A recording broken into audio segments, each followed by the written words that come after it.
Olá, eu sou Pérola de Oiá, estamos de volta com mais um Na Casa da Nega Pérola. E o nosso convidado de hoje é mais especial. Eu estou com o Babalorixá Leonardo de Oxum e vamos conversar hoje sobre intolerância religiosa e sobre o candomblé e tirar algumas dúvidas de vocês. Olá, Pai Léo, tudo bem? Prazer tê-la aqui na nossa casa, sua bênção. Mãe benção e bênção, Mutumbá, Mutumbaxé, um grande prazer. Sempre é prazeroso estar falando da nossa religiosidade, da nossa ancestralidade, da nossa espiritualidade. Principalmente aqui nesse espaço tão gostoso, tão aconchegante, como já fala o nome, Casa da Nega Pérola, né? Pois é, eu queria que, para quem não te conhece, que você se apresentasse um pouco mais, né? Falasse um pouco mais da sua vida pessoal, no mínimo possível, claro. Para quem não te conhece, passar a lhe conhecer um pouco mais. Sim. Eu sou Pai Léo de Oxum, Babalorixá, iniciado há 25 anos no culto afro, né, candomblé. Sou iniciado para o Orixá Oxum e Oxóssi. Fui iniciado em 1995 no Ileaxé Baluju, pela Ialorixá Zuleide de Ançã, em Rio Branco, no Acre, né? Sou potiguar, sou de Natal, Rio Grande do Norte. Lá eu comecei a dar os meus primeiros passos dentro da espiritualidade. Venho de uma família cristã evangélica, né? E as pessoas às vezes me perguntam como é que isso aconteceu, né? Então, assim, o Orixá me trouxe, né? O Orixá me resgatou para a minha ancestralidade e estou aqui eu.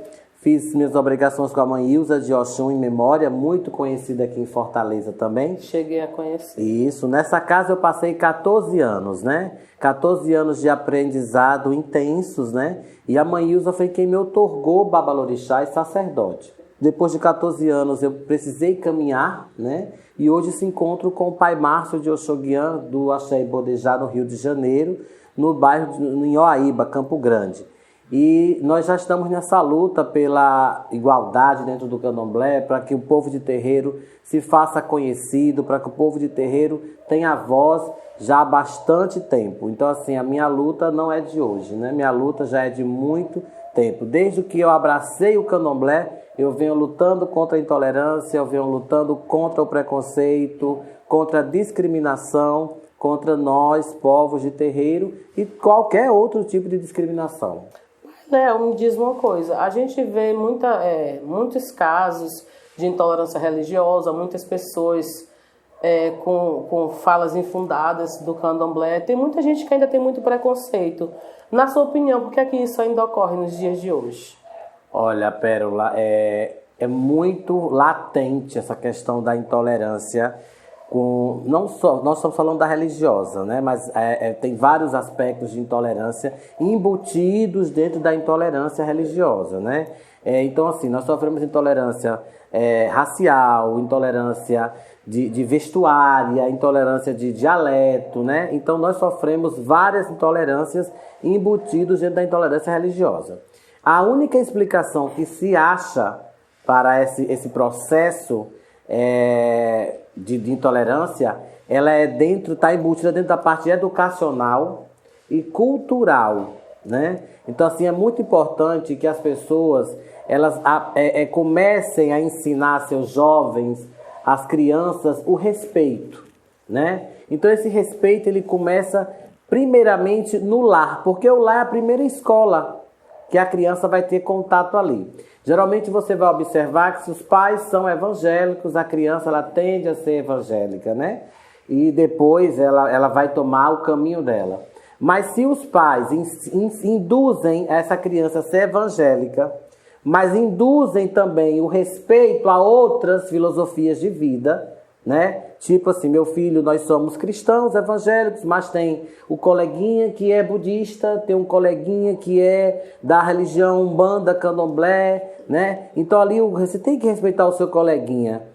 E aí ele vai partir para a segunda etapa, que é educacional na escola, né? Então ele vai encontrar quase a mesma criação que ele tem em casa, ele vai encontrar na escola, porque se você parar para pensar, nós somos fechados, né? Nossa cultura é abafada.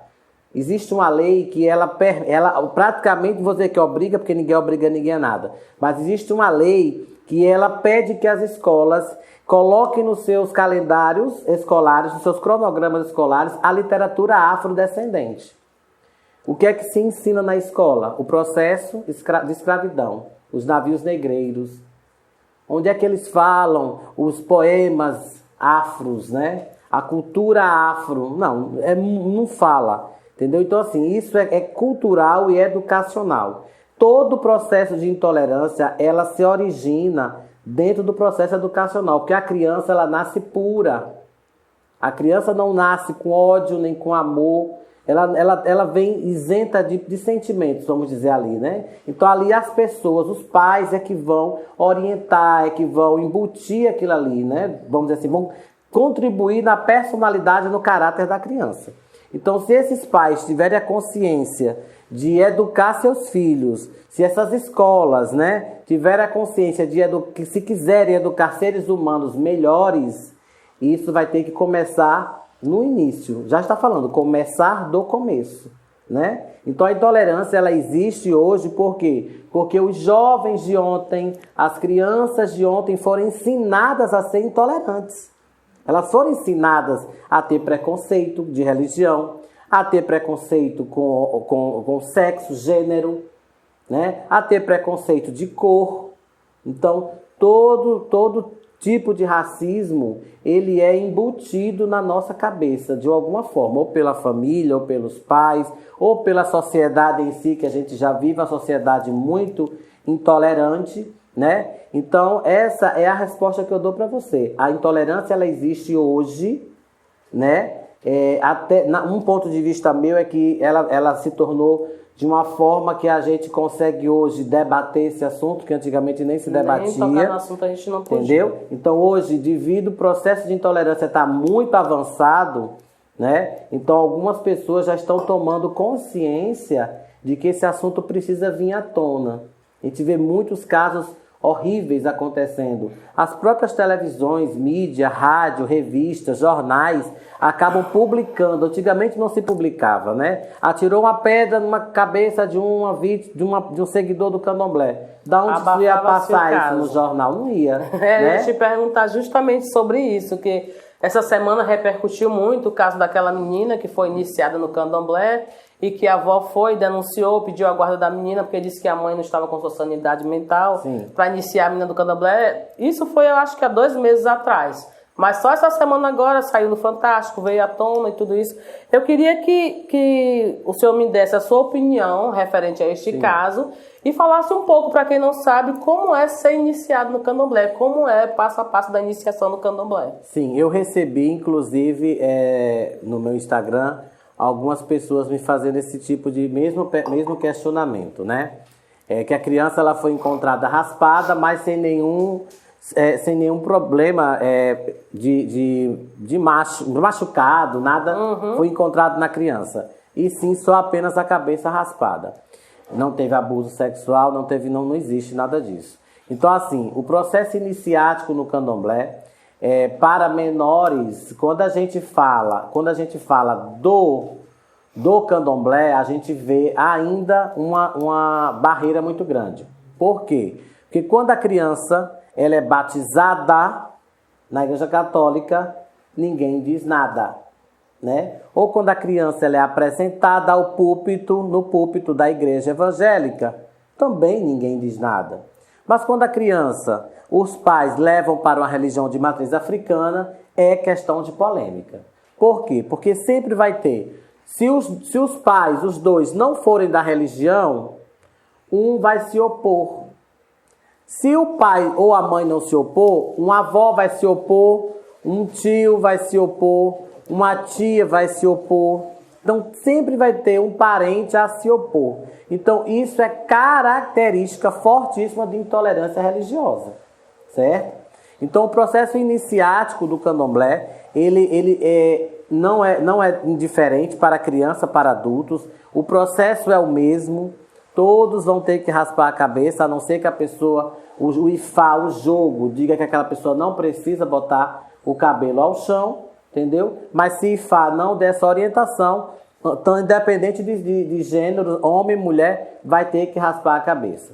Existe o período de camarinha, que é o período de reclusão, né? Onde a pessoa passa, dependendo de cada casa, de 7, 16 a 21 dias ali dentro do quarto. Pai Léo, a pessoa fica presa, ela vai ficar resguardada, né? Porque a camarinha pra gente é como se fosse o útero de Oxum. E aquela pessoa está no processo de coligação com o seu sagrado ancestral. Então ela precisa ficar resguardada de quê? Da maldade do mundo e da maldade das pessoas, né? Então ela fica ali só com contato com a família de santo. Ela não fica presa como um presidiário. Ela vai ter boa alimentação, ela vai acordar cedo para tomar o bom banho dela de ervas, boa alimentação, muita reza. Isso acontece só no candomblé. Se você for olhar o budismo, é praticamente o processo de iniciação deles. Eles ficam resguardados, raspam a cabeça e passam a ingerir comidas saudáveis, né? No candomblé também. O iniciado, o neófito, ele fica ingerindo o quê? Comidas saudáveis ali dentro, para que ele possa purificar o corpo para o quê? Chegar mais próximo do seu orixá. Como é uma criança, a gente tem todo um cuidado, porque a criança não é um adulto. Nós aguentamos muita coisa, né? Mas a criança não aguenta, então a gente tem que ter todo um cuidado. Geralmente a mãezinha se recolhe com a filha, ou o papai ou a mamãe, se a vovó, se for do candomblé, vai se recolher junto com a criança ali para dar um suporte, até porque a criança não tem a maldade que o adulto tem, né? Existe a pureza da criança, então a criança ela não passa às vezes por todo o processo que um adulto passa, porque o adulto ele já chega sujo, né? Vamos dizer assim, tanto de mente como de coração e de corpo. E a criança não, ela já chega pura. Então, às vezes, tem muitas coisas no processo iniciático de uma criança que a gente meio que dá uma pulada, porque aquela criança não precisa passar por aquilo ali, pela pureza dela, tá? Então, assim, essa questão especificamente de intolerância foi uma coisa absurda, dentre várias que acontecem nesse país, né? E, assim, tiraram a criança de dentro de sua camarinha, rompendo um processo iniciático que já tinha dado início, entendeu? Então as pessoas até me perguntaram, essa criança ela vai sofrer algum dano espiritual? Não vai sofrer, porque o orixá é amor, né? E às vezes as coisas acontecem, não acontecem em vão. A criança teve que sair, foi para a delegacia, foi para o hospital fazer exame de corpo de delito, e o babalorixá, o sacerdote, com certeza vai ter que voltar a jogar para essa criança, para saber se retoma o processo iniciático do início, que na minha opinião teria que retomar o processo iniciático do início, mas se vai mudar de casa para casa, né? A nossa religião não tem livro, nós não temos manuscrito sagrado. Então, diferente do catolicismo, que eles leem lá a Bíblia, eles leem lá toda a forma que eles vão rezar a missa, o padre ele só vai mudar a parte que ele vai fazer a conversação com o público dele, né? Mas a homilia é toda igual. Diferente do candomblé, você vai ver um pai de santo que ministra um rito de uma forma, outro pai de santo que ministra outro rito de outra forma. Às vezes é o mesmo rito, ministrado de forma diferente. Por quê? Porque nós não temos livro. Nosso conhecimento ele é verbal, ele é oralizado do mais velho para o mais novo. Então eu vou pôr em prática aquilo que eu aprendi com meu avô de santo, meu bisavô de santo, meu pai de santo. O meu vizinho que é pai de santo também vai pôr em prática de acordo com como ele aprendeu. Então você vai ver às vezes que muitas casas vão se diferenciar nos ritos. Às vezes para o mesmo orixá, mas ritos diferentes. Por exemplo, Oxum, Oxóssi, em casas que é verde, em casas que é azul, né? Iemanjá, tem casas que é azul claro, e outras casas que é incolor, mas é a mesma santa. Oh, a nossa entrevista hoje está muito séria, muito boa. Eu estou adorando. Eu também estou assim tirando muitas dúvidas que até eu mesma tinha, apesar de ser adepta do candomblé. Então eu queria, Pai Léo, que você contasse mais um pouco para a gente, falasse um pouco mais para quem está em casa também, quem não sabe, explicasse um pouco mais do que é o candomblé e a diferença entre o candomblé e a umbanda, porque tem muita gente que acha que é a mesma coisa, que a gente sabe que não é, né? Que é bastante diferente, pelo menos no meu haver, que sou leiga na história. Mas fala um pouco pra gente sobre a diferença entre a umbanda e o candomblé e explica um pouco para quem não sabe o que é o candomblé. Vamos lá. Primeira coisa que a gente tem que tentar colocar na cabeça das pessoas é de tirar esse estereótipo, né, de que nós somos macumbeiros, né? a palavra macumbeira ela acaba tornando pejorativa para nós adeptos de religiões de matriz africana. Então, macumba é um instrumento musical, como violão, como sanfona, e quem toca macumba é o macumbeiro, né? Então, assim, a gente vem lutando para que alguns termos sejam banidos. Chuta que é macumba. Então, essas coisas a gente vem lutando para que as pessoas passem a ter mais respeito. O candomblé é uma religião afrodescendente. É uma religião brasileira, tá? As pessoas têm esse equívoco, né? O pessoal fala que é uma religião africana, mas não é uma religião africana. A religião cultuada na África é a religião tradicional iorubá, que vai divergir dos diversos continentes africanos, né? Se é Banto, se é na Nigéria, se é em Angola, né? Então vai divergir os ritos, né? Então os ritos África são ritos África. Ritos de candomblé são ritos de candomblé. O candomblé é uma religião brasileira com matrizes africanas, com origens africanas, né? Porque quem são os nossos orixás? São nossos ancestrais africanos. Então, quando os irmãos africanos, né, vieram para o Brasil, nesse episódio que eu não gosto nem de lembrar, que é o episódio do processo de escravidão, que é uma coisa que deveria ser banida, nunca deveria ter existido. Então, eles foram dizimados e arrancados do solo da mãe África, né? E trazidos para nosso país. A África chora, né? Até hoje os filhos que nunca voltaram para casa. Muitos irmãos foram jogados ao mar, nem pousaram, nem chegaram, né? E nem pisaram em terras mais. Então ali muitos adoeceram e muitos foram jogados ao mar.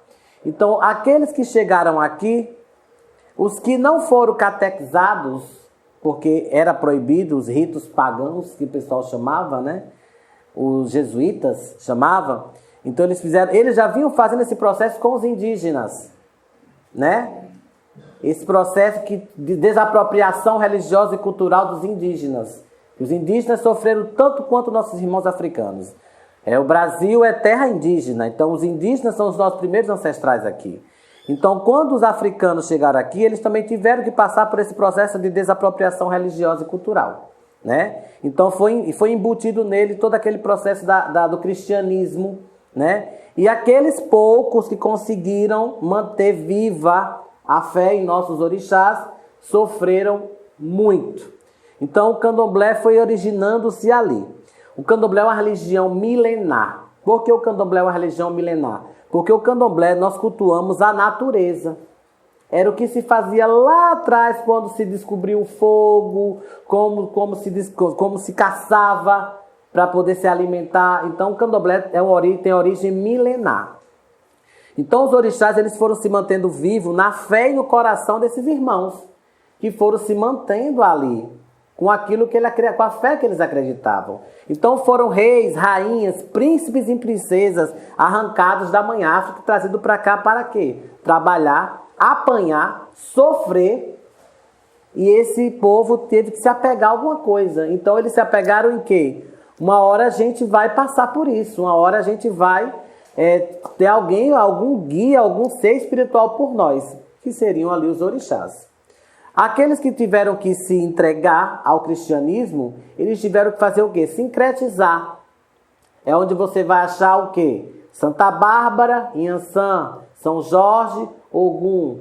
Porque eles precisavam cultuar os orixás, mas não queriam apanhar, né? Não queriam apanhar, sofrer. Então eles tiveram que dizer que Ogum era São Jorge. Na verdade, eles rezavam para Ogum diante de um sacramento, ou de um altar, ou de uma imagem de São Jorge. Entendeu? Aí entra o processo do sincretismo religioso, que foi abolido, que vem sendo abolido pela nossa queridíssima e saudosa Mãe Estela de Oxóssi, na Bahia, que criou o movimento anti-sincretismo religioso. Então o candomblé eles fechavam nas matas, eles faziam nas matas, né, escondido, mas mesmo assim os tambores faziam zoada, então os feitores iam lá e acabavam. Era um momento de festa. O candomblé é uma religião que celebra a vida, né? O candomblé celebra a vida e celebra a morte. A morte não existe pra gente, né? Quando a pessoa desencarna, ela vai e volta para o braço dos seus ancestrais. Então pra gente também é motivo de festa, né? Por mais doloroso que seja. Então o candomblé é uma religião brasileira, por quê? Porque quando os nossos irmãos africanos chegaram aqui no Brasil, eles passaram a adquirir costumes de terras brasileiras, né? As baianas não existem na África. Por que as baianas é uma indumentária do candomblé? Porque as nossas irmãs africanas, elas não podiam se arrumar como as senhoras. Então, quando teve a alforria, né, quando começou o processo de libertação, né, de derrubada do processo de escravidão, primeira coisa que elas faziam era o quê? Vamos se arrumar igual as senhoras. Então botavam as anáguas, botavam as roupas bonitas e ali foi se formando o processo organizacional da comunidade do candomblé, das vestimentas, né? Nós trabalhamos muito com erva. Existe uma erva chamada, muito conhecida, ela tem um nome chamado Caatinga de Mulata, o nome da erva, né? Mas por que ela recebeu esse nome? Porque as negras, elas não podiam usar os perfumes franceses que as mulheres brancas usavam. Então elas passavam as ervas, nas axilas, e aí ficou batizada essa erva como Caatinga de Mulata, que é uma erva de Oxum que traz a visão, né? Muito boa, por sinal. Então o candomblé se iniciou por aí, né? O processo do candomblé aqui no Brasil, porque o candomblé ele já é muito antigo. O culto aos ancestrais, o culto à natureza, a preservação da natureza. Nós do candomblé trabalhamos muito a questão da preservação da natureza, da ecologia. Nós não podemos sujar o meio ambiente. Por favor, quando vou deixar presente no mar de Iemanjá, levem coisas totalmente biodegradáveis. Já existem pessoas, Pai de Santo, com processo de pegar a comunidade e levar para locais para limpar. Porque nossos queridos irmãos deixam alguidar, vela, cachaça. Então isso não pode. No candomblé a gente tem que ter essa consciência ecológica bem firme, né? E aí como é que passa para a Umbanda? A Umbanda é uma religião também brasileira, mas bem mais nova. A Umbanda ela tem 110, 111, acho que 111, 112 anos. Você vê que a Umbanda é muito recente, né? E como que a Umbanda surgiu? Os nossos irmãos africanos do candomblé começaram a fazer o quê? O sincretismo, certo? Com os santos de Igreja Católica, que começaram a se render à pagelança também dos índios, e ali se juntou tudo. A Umbanda é uma junção dos orixás do candomblé, com a pagelança indígena, com os santos de Igreja Católica e o espiritismo, né? Que aí na Umbanda é onde vai entrar a Dona Pombagira, o seu Zé Pilintra, a questão dos pretos velhos e os caboclos, né? Marinheiros, marujos, que são entidades nossas, do povo brasileiro. Se você chegar na África e dizer assim, eu trabalho com o seu Zé Pilintra, ou eu cultuo o seu Zé Pilintra, eles não vão conhecer, né? Ou então meu Exu é minha Dona Maria Padilha, eles vão dizer que é impossível, porque na África Exu é uma divindade masculina, representada pelo falo masculino, né? Pelo pênis, né? Então vamos dizer assim, né? Sexualidade. Então Maria Padilha, Zé Pilintra, Tranca-Rua, na África não vai existir. Mas no candomblé brasileiro, como algumas casas de candomblé têm muita influência da Umbanda, então alguns pais de santo cultuam o candomblé e cultuam a Umbanda. Eu sou um deles. A minha casa é de candomblé, mas eu tenho um forte rito à Umbanda pelas entidades que eu carrego, que meus filhos de santo carregam, e a gente consegue fazer aquela harmonia de culto, né? Quando é candomblé, quando é Umbanda, é Umbanda. Pois é, para vocês desinformados, vocês tiveram hoje uma aula sobre a nossa religião de matriz africana, mas infelizmente chegamos ao fim, né? Como toda vez a gente fica com gostinho de quero mais. Seria muito bom a gente ficar aqui o dia todo escutando o Pai Léo falar sobre toda a história do candomblé. É muito bom a gente sempre aprender cada vez mais. Mas chegamos ao fim. Eu queria, Pai Léo, que você deixasse uma mensagem para esse povo desavisado que insiste em estar falando mal da nossa religião. E é um assunto que rende vários programas, viu? Então, assim, já estou me autoconvidando para a gente fazer outros programas. A gente pode falar um pouco de cada orixá, pode ensinar uma comida, né, do orixá, um banho, alguma coisa assim. Então, tudo que é ligado à espiritualidade e esses assuntos ligados a parte da sociedade, como intolerância, racismo, preconceito, homofobia. Isso gera vários programas. Então, assim, eu queria deixar minha mensagem de axé, de paz. Vamos ser mais tolerantes, vamos respeitar o próximo. O mundo, né, essa pandemia, ela veio para nos conscientizar de que ninguém é melhor que ninguém. Independente de raça, credo, gênero, ninguém é melhor que ninguém, né? E qualidade de vida também, né? E posição social também, ninguém é melhor do que ninguém.